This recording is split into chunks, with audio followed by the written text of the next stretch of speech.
Arya Samaj Surajpur greater Noida के तत्वावधान में आयोजित 62वें सम्मेलन में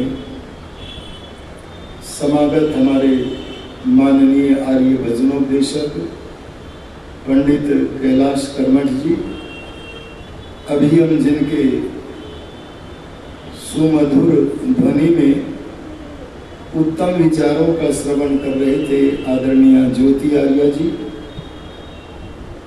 हमारे बहुत ही अच्छे विद्वान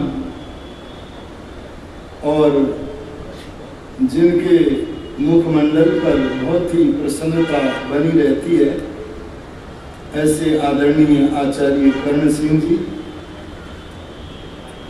हमारे आर्य भजनोपदेशक आदरणीय जगमाल जी, आर्य समाज के प्रधान आदरणीय मूलचंद शर्मा जी, आर्य समाज के मंत्री आदरणीय पंडित धर्मवीर आर्य जी, आपके पिताजी कहाँ हैं? चलो कहीं गए होंगे। कोषाध्यक्ष महोदय आदरणीय पंडित शिवदत्त आर्य जी, हमारा बड़ा ही श्रद्धा के योग्य संन्यास्त मंडल, हमारे यज्ञ के ब्रह्मा जी विद्यमान हैं कि नहीं? अच्छा। सम्मान्य मातृशक्ति धर्मनिष्ठ सज्जनों और हमारे आदरणीय धर्मेंद्र जी बैठे हैं, बड़ी इनके अंदर सनातन वैदिक धर्म के प्रति पवित्र भावना है, चाहते हैं और करते हैं कि हमारा गांव पूरी तरह आर्यत्व से परिपूर्ण हो जाए, इनका गांव सच्चे अर्थों में समाज बन जाए, ऐसा चाहते हैं। देखो जी, हमने व्याकरण पढ़ते समय दो शब्दों को पढ़ा है, एक शब्द है समझ और दूसरा शब्द है समाज। हमने गुरुजी से पूछा, ये समझ और समाज में क्या अंतर होता है? हमारी बाल्यावस्था का समय था, तब उन्होंने कहा भीड़ का नाम समझ है, और उन्होंने उदाहरण भी दिया था कर्मठ जी। उन्होंने कहा जैसे बहुत सारी गाय इकट्ठी बैठी हो, उसको समाज नहीं कहेंगे, समझ कहेंगे।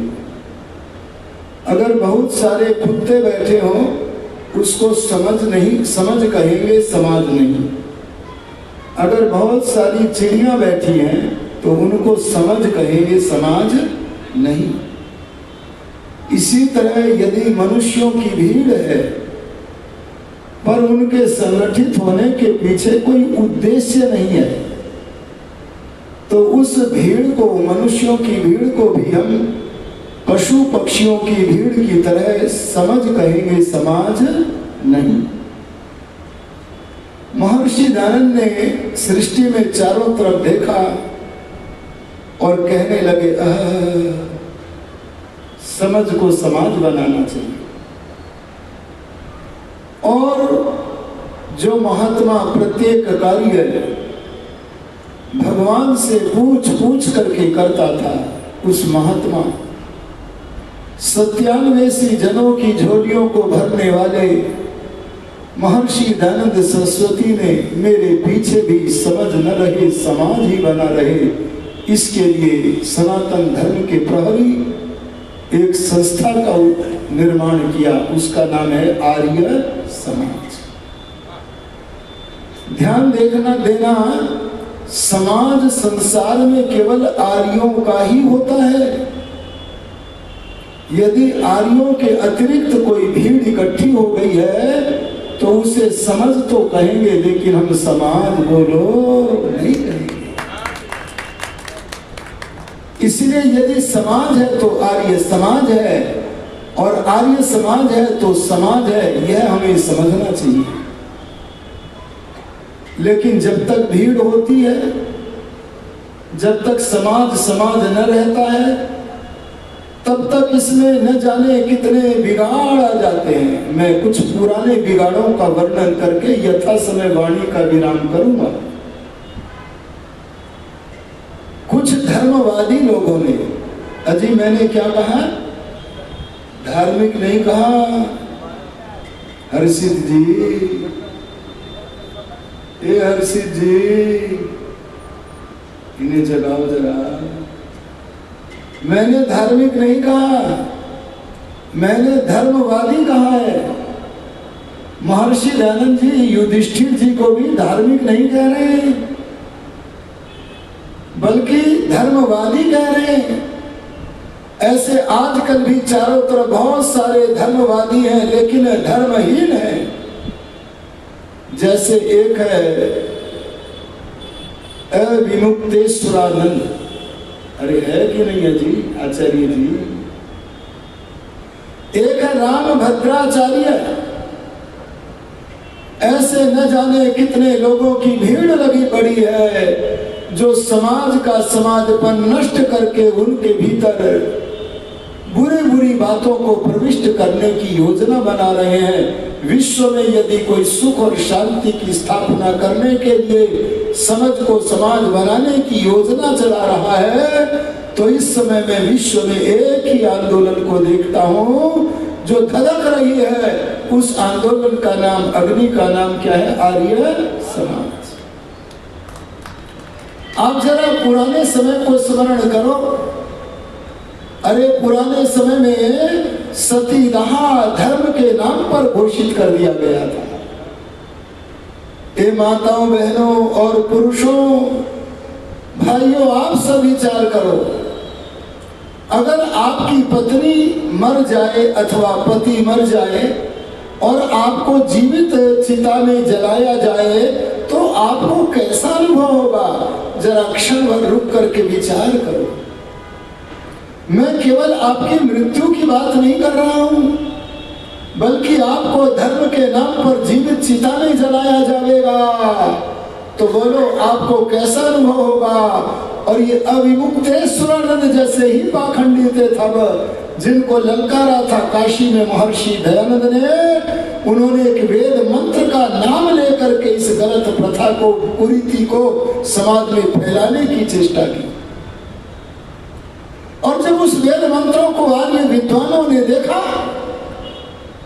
तो उन्होंने देख करके कहा, तुम भोले भाले लोगों को बहका सकते हो लेकिन विद्वानों को नहीं बहका सकते।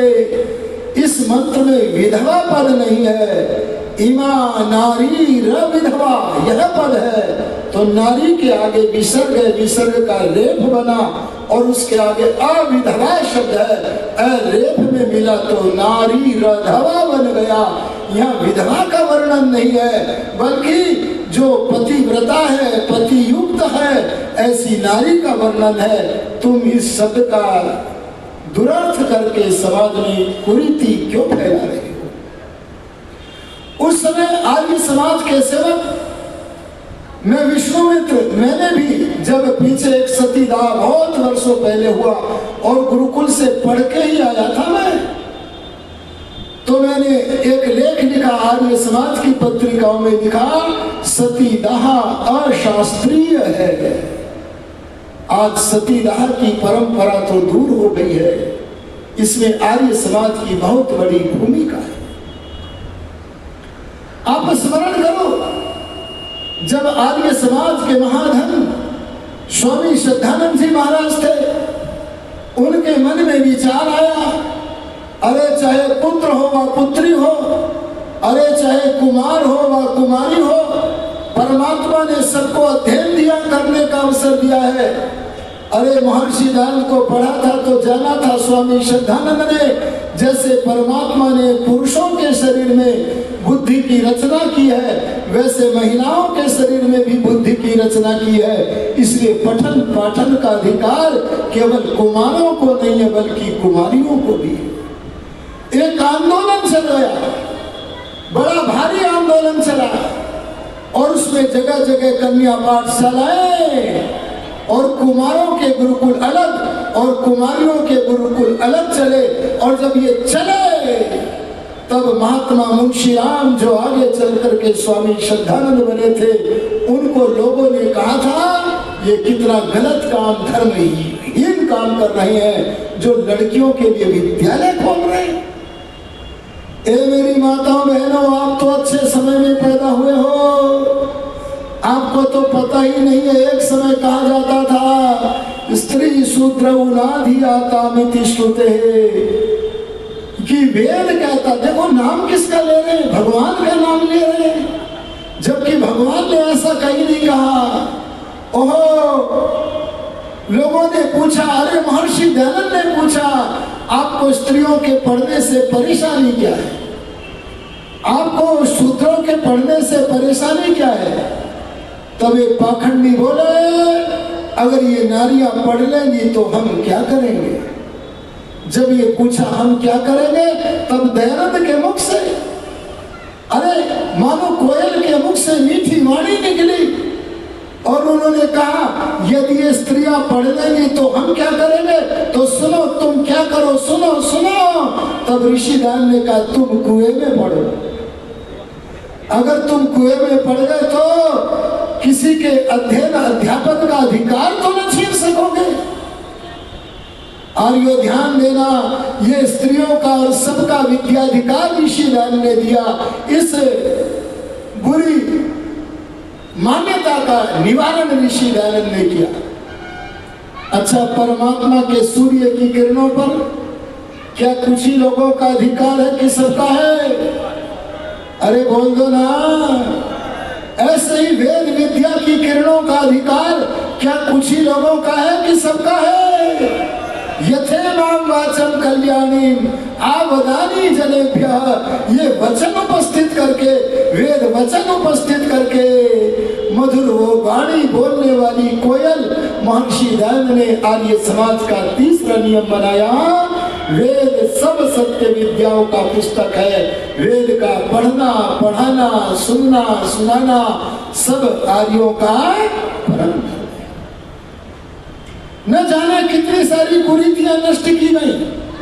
मेरे पास अधिक पुरानी कुरीतियों को कहने के लिए अवसर नहीं है, पर आजकल भी समाज में सुधार की बहुत बड़ी आवश्यकता है। अरे आजकल जब विवाह का अवसर आता है तो विवाह के अवसर पर कन्या का पिता कैसे वर को ढूंढता है? अरे चाहे मांस खाता हो, अरे चाहे शराब पीता हो, अरे चाहे सिगरेट पीता हो। आज ही मेरे को एक युवक बता रहे थे, क्या बोले, मेरा विवाह जिस लड़की से हुआ है उस लड़की का विवाह पहले तय हो गया था, 1 रुपया चांदी का दे दिया गया था, और 1 रुपया चांदी के दे के ये कहा था कि वैसे तो निश्चित हो गया है, पर 1 महीने तक मैं स्वतंत्र हूँ, अपने वचन से बदल सकता हूँ, क्योंकि 1 महीने में निरीक्षण करूंगा कि मेरी पोती के योग्य यह वर है व नहीं। देखो कितनी सुंदर स्थिति थी, आज ही मुझे पता चला। और बस एक दिन में उस MBBS डॉक्टर के हॉस्पिटल में पहुंचे। अरे कन्या के दादा पहुंच गए, और जब हॉस्पिटल में अकस्मात पहुंचे तो वह MBBS डॉक्टर सिगरेट पी रहा है।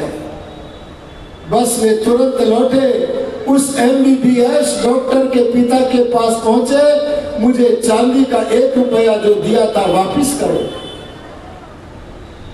बोले क्यों? क्योंकि मैं विवाह नहीं करूंगा तुम्हारे लड़के से, मेरी पोती के योग्य नहीं है। बोले क्यों योग्य नहीं है? अरे प्रतिदिन बड़ी संपत्ति कमाता है। तो बोले क्यों नहीं करूंगा, ये अपने बेटे से पूछना। ये गौरव था हम आर्यों के भीतर, ये स्थिति हमें पुनः लौटानी चाहिए। मैं देखता हूं कि जिस समय आज कन्या का पिता अपने कन्या के लिए, अपनी कन्या के लिए वर ढूंढने जाता है, तो कई सनातन धर्म के विरुद्ध एक मूर्खता के लपेटे में आए हुए कहते हैं कि हमारा बेटा तो वो क्या बोलते हैं जी?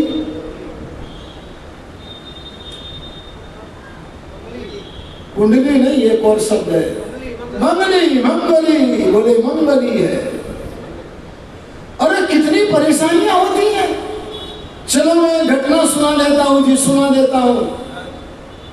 मेरे एक मित्र हैं और वो इस समय ऋषिकेश में रहते हैं, पहले नजीबाबाद में रहते थे। मेरे उनके पास उनका एक मित्र आया और बोला कि मेरी बेटी कुंड मंगली है, उसके लिए वर नहीं मिल रहे हैं।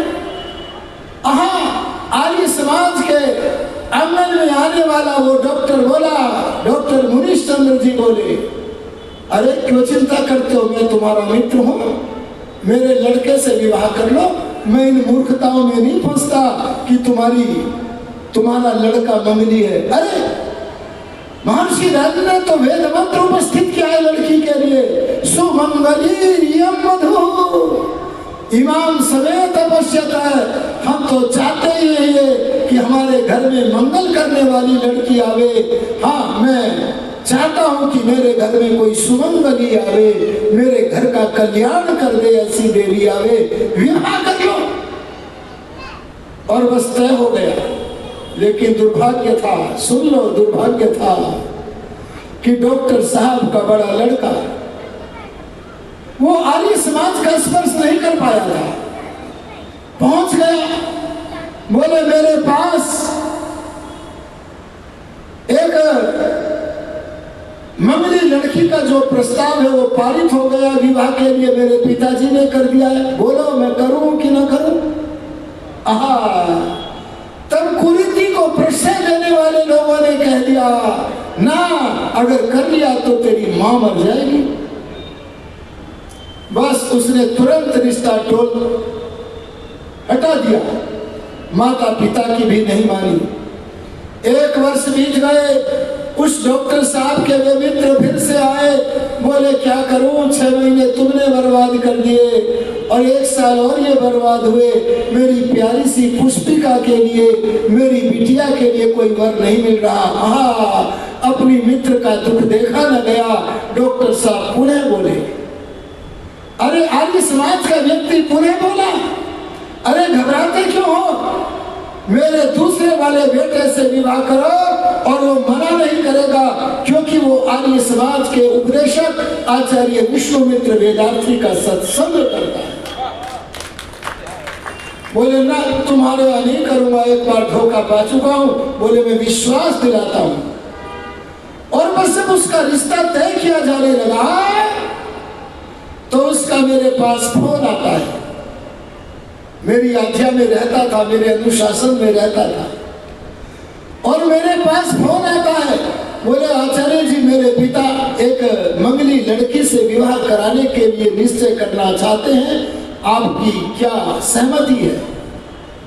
मैंने उत्तर देने से पहले पूछा, तुम ये बताओ, उस मंगली लड़की से विवाह करना क्यों चाहते हो? तब उसने कहा कि मेरा तो अभी रोजगार लगा नहीं है, मेरी तो नौकरी अभी लगी नहीं है, और वो लड़की अध्यापिका है। उस समय 50,000 रुपए पाती थी। बोले 50,000 रुपए हर महीने घर में आएंगे तो आचार्य जी बताओ मंगल होगा कि अमंगल होगा? मैंने कहा, अरे आर्य समाज का सुगंध तेरे वाक्य से निकल रहा है, इस सुगंध से अपने जीवन को परिपूर्ण कर ले और तू अविलंब विवाह कर ले। और विवाह संस्कार के लिए मेरे को ही नियुक्त किया और मैंने विवाह संस्कार कराया। और अगर मैं फोन कर दूं और माइक के सामने उससे आपके सबके सामने पूछूं, कहो कैसे हो, तो उसका रटा रटा एक वाक्य निकलता है, मंगल में हूं। अरे बोलो क्या निकलता है? ऐसी ऐसी मूर्खताएं, इनको हटाने की आवश्यकता है। अरे आर्य समाज तो इन कुरीतियों के निवारण के लिए सदा तत्पर रहता है, लेकिन जब जब हम कुरीतियों का निवारण करते हैं तब तब आभासी सनातनी, मैं किन्हें बोल रहा हूं जी? सनातनी को नहीं बोल रहा, आभासी सनातनी, जिनको ये आभास है कि हम सनातनी हैं, पर सनातन धर्म से बेचारे बड़े दूर चले गए हैं, कुरीतियों में फंस गए हैं। ऐसे लोगों की कुरीतियों से उन्हें हटाने के लिए जब हम कहते हैं, तब हमें बदनाम करके कहते हैं ये तो भगवान को नहीं मानते, ये तो किसी को नहीं मानते। पर मैं सत्य कहता हूँ, आर्य समाज सनातन धर्म का प्रहरी आंदोलन है।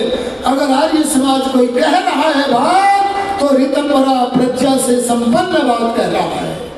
एक समय था आचार्य कर्ण सिंह जी, एक मूर्खता चली थी सनातन धर्म के विरुद्ध, वेद धर्म के विरुद्ध, और उसका नाम था संतोषी की पूजा। अरे चली थी कि नहीं चली थी? उस समय हमारियों ने कहा था, अरे उस समय हम सनातन धर्म के प्रहरी आर्य समाजियों ने कहा था, सनातन उसे कहते हैं जो कभी उत्पन्न नहीं होता और कभी विनाश को प्राप्त नहीं होता, जो सदा विद्यमान रहता है। अरे भगवान की पूजा के स्थान पर तुम ये कहां से पकड़ करके ले आए हो संतोषी माता को? लोग बोले, अरे तुम तो आर्य समाजी हो, कुछ भी कहते रहते हो। हमने कहा सुनो, ये सनातन नहीं है। एक समय तुम्हारी ये संतोषी माता की पूजा समाप्त होगी। और बोलो हुई कि नहीं? अरे बोलता ना, हुई कि नहीं? हो गई। आजकल मैं एक दृश्य और देखता हूं। मैं यात्रा कर रहा था जी आचार्य जी, तो एक लगभग 25 वर्ष की युवती, एक जो डलिया होती है ना, छोटी सी डलिया जिसमें सब्जी रखते हैं, इस प्रकार की एक डलिया थी। उसमें जैसे हम लोग गुड्डा गुड़िया के खेल पहले खेला करते थे ना, एक कपड़े का गुड्डा बनाते थे और एक कपड़े की, बोलो जी, गुड़िया, और दोनों के ब्याह भी करते थे। अरे बोलो, असली ब्याह होते थे कि नकली? ऐसे ही है, पिंड है और उसका नाम रखा है, कपड़े का है, पर है आकर्षक। उसका नाम धर बैठी। अरे वही क्या धर बैठी, आभासी सनातनियों ने धर लिया। अरे सुनो, जैसे तुम्हारे बीच में ये संतोषी माता आई थी, कहां से आई थी तुम जानते नहीं हो। विपरीत ज्ञान तुम्हें मिला था। ये पिक्चर बनाने वाले, सिनेमा बनाने वाले अधिकतर लोग, जिनका आस्था ग्रंथ कुरान है, वे मुसलमान होते हैं। और उन लोगों ने भोले भाले सनातनी लोग जो स्वाध्याय नहीं करते, उनको मूर्ख बनाने के लिए संतोषी माता उनसे पुजवा दी। ध्यान देना, अपने बच्चों को बचाओ। अरे स्वाध्याय रूपी परम धर्म को कराओ। ए माताओं बहनों, आप अपने घर में नियम बना लो, अगर बेटा बेटी कोई भी स्वाध्याय नहीं करेगा, मोक्ष शास्त्रों का, धर्म शास्त्रों का स्वाध्याय नहीं करेगा, तब तक उसे भोजन नहीं मिलेगा। ये नियम बना दोगे तो कुरीतियों से भी बचोगे और तुम्हारे बच्चों को कोई कन्वर्ट करने में, अरे मत परिवर्तित करने में सफल बोलो नहीं। अरे करना पड़ेगा कि नहीं करना पड़ेगा? ध्यान देना, हवन करना धर्म है। अरे पितरों की सेवा करना धर्म है, अतिथियों की पूजा करना धर्म है, प्राणी मात्र का उपकार करना धर्म है। ऐसे ऐसे धर्म के सारे अवयव आपके जीवन में, आपके परिवार में आ जाए, इसके लिए आपका कर्तव्य बनता है अपने जीवन में परम धर्म की स्थापना करो। और वो परम धर्म क्या है? स्वाध्याय। अरे बोलो क्या है? अब ये आ गया लड्डू गोपाल। जब हम इसका खंडन करते हैं तो कई मूर्खानंद कहते हैं। अजी कौन कहते हैं? विद्या के शत्रु कहते हैं। अरे तुम तो कृष्ण को नहीं मानते हो, इसीलिए खंडन करते हैं। तब मैं बोला, अरे मैं क्या, हर आर्य महाधन बोलता है। क्या बोलता है? देखो दयानंद योगी ने, जिसे सर्टिफिकेट देने का अधिकार है, कृष्ण जैसे महात्मा को, ऐसा बड़ा महात्मा योगी राज कृष्ण को प्रमाण पत्र देता है और सत्याग्रह प्रकाश में लेखन करता है। क्या? देखो महाभारत में, अजी कहाँ, भागवत में नहीं, बड़ी गंदी पुस्तक है, पढ़ना मत। देखो महाभारत में श्री कृष्ण महाराज का इतिहास हर्षित जी उत्तम नहीं कहा, अत्युत्तम है। वे एक आप्त महापुरुष थे। अरे जिन्होंने जन्म से लेकर मरने तक महाभारत पढ़ने से पता चलता है एक भी बुरा कर्म नहीं किया, और ये लोग क्या कर रहे, रास रचैया बता रहे हैं। और ये जेल में पड़े कई बाबा, ये तो स्वयं मंचों में नाचने लगते हैं, आज भी नाचते हैं, और महिलाएं भी पुरुष भी नाचने लगते हैं। बोलो इसका निवारण होना चाहिए कि नहीं? ये कुरीति निवारण इस समय कोई सत्संग अगर करता है तो सनातन धर्म का वो एकमात्र सत्संग क्या है, आर्य समाज। ऐसे कृष्ण के नाम पर इन्होंने बनाया एक लड्डू गोपाल। अरे बोलो क्या बनाया? और लड्डू गोपाल बना करके उसे छबड़ी में धर दिया। मैंने देखा वो 25-26 वर्ष की युवती ट्रेन में लिए बैठी है। मैंने कहा यह क्या है? बोले इसका आरक्षण करवा रखा है, ये सीट इसकी है। मैंने सोचा रेलवे विभाग भी यह सोचता है, आंख के अंधे गांठ के पूरे इन लोगों से जो धन लिया जाए ले आओ। और केवल रेलवे विभाग नहीं लग रहा मुझे, बल्कि एक लड्डू गोपाल तो बिजनौर में पाठशाला में उसका प्रवेश करा दिया।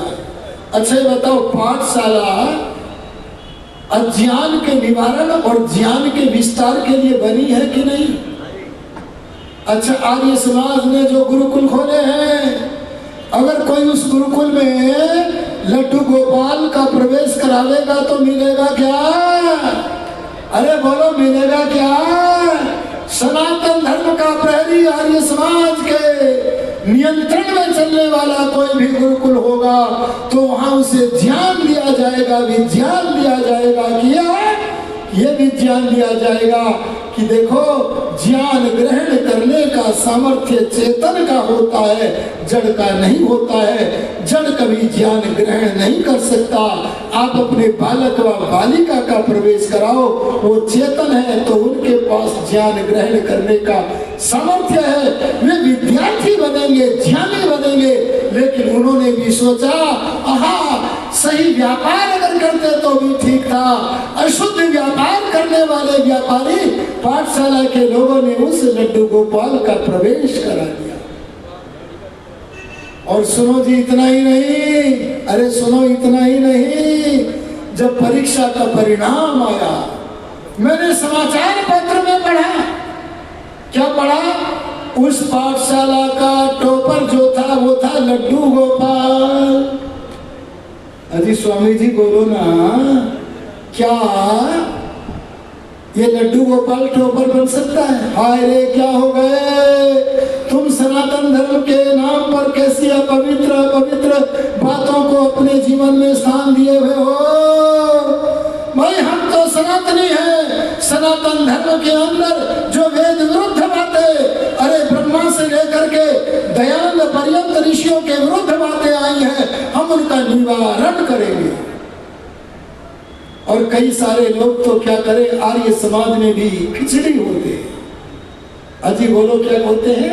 खिचड़ी मिले हुए सनातनी भी है और आभासी सनातनियों की मान्यता भी लिए हुए। एक बार एक व्यक्ति ने अपनी बेटी का विवाह, एक लड़का जो आर्य समाज में आता था और सही था, उससे करने का निश्चय करने के लिए उसके माता पिता के यहाँ पहुंचे। सोचा ये माता पिता भी आर्य समाज में आते हैं, सत्संग करते हैं, चलो पूछे। और जब उनसे कहा तो उन्होंने कहा जी कुंडली दे दो। अरे बोलो जी क्या कहा? अच्छा एक बात बताओ, जो 50 साल से ऊपर के हो, क्या तुम्हारी कुंडली मांगी थी क्या किसी ने? अजी बोलो जी, ये मूर्खता कहां से आ गई? क्यों नहीं सनातनी बनते? अरे कुंडली का विवरण छोड़ो, अगर तुम्हें लड़के लड़की का विवाह कराना है तो मिलाओ। और क्या मिलाओ? स्वयंवर विवाह की प्रथा चलाओ। देखो वेद में क्या आता है, सुन लो जी जरा। अजी सुन लो, आप विशेष रूप से सुन लो। स्वयं सामित्रम वनुते जने चित, कन्या अपने गुण कर्म स्वभाव के अनुरूप अनेक मनुष्यों में से अपने योग्य वर का चयन करे, पर माता पिता आचार्य के संरक्षण में करे। क्यों आचार्य जी, सत्य है कि नहीं? पर हम लोगों ने बालक बालिकाओं का, कुमार कुमारियों का जो चरित्र विवरण मिलाना था, अरे जो गुण कर्म स्वभाव मिलाना था, उसे न मिलाकर न जाने क्या क्या कुंडली आदि मूर्खताएं मिलाने लगे। और ऐसे जब होता है तो देखो परिवारों में देवासुर संग्राम चल जाता है। ऋषिराज ने कितना अच्छा लिखा है, अगर कुमार पढ़ा हुआ होगा और कुमारी अपठित होगी, या कुमारी सुशिक्षिता होगी और कुमार अपठित होगा, तो घर में देवासुर संग्राम होगा। बोलो, होगा कि न होगा? इसलिए मैं आपसे कहता हूं, ऐसे लोगों के यहाँ मत जाओ अपनी बेटी का विवाह कराने के लिए जो कुंडली मिलवाए, अरे जो मंगली का झगड़ा करे। ऐसी कुरीतियों को छोड़ो तो कल्याण होगा। और ये तभी छोड़ सकते हो जब आप महर्षि दयानंद और आर्य समाज के खूंटे से बंधोगे, क्योंकि महर्षि दयानंद और आर्य समाज का खूंटा सनातन वेद की धरती पर गड़ा हुआ है, और सनातन वेद की धरती का आधार कोई मनुष्य नहीं है, परमपिता परमात्मा है। अगर परमात्मा प्रदत्त सत्य से जुड़ना है, सनातन से जुड़ना है, तो वर्तमान परिप्रेक्ष्य में हम सबको आर्य समाज और महर्षि दयानंद से जुड़ना होगा। इन्हीं शब्दों के साथ अपनी वाणी को विरमित करता हूँ।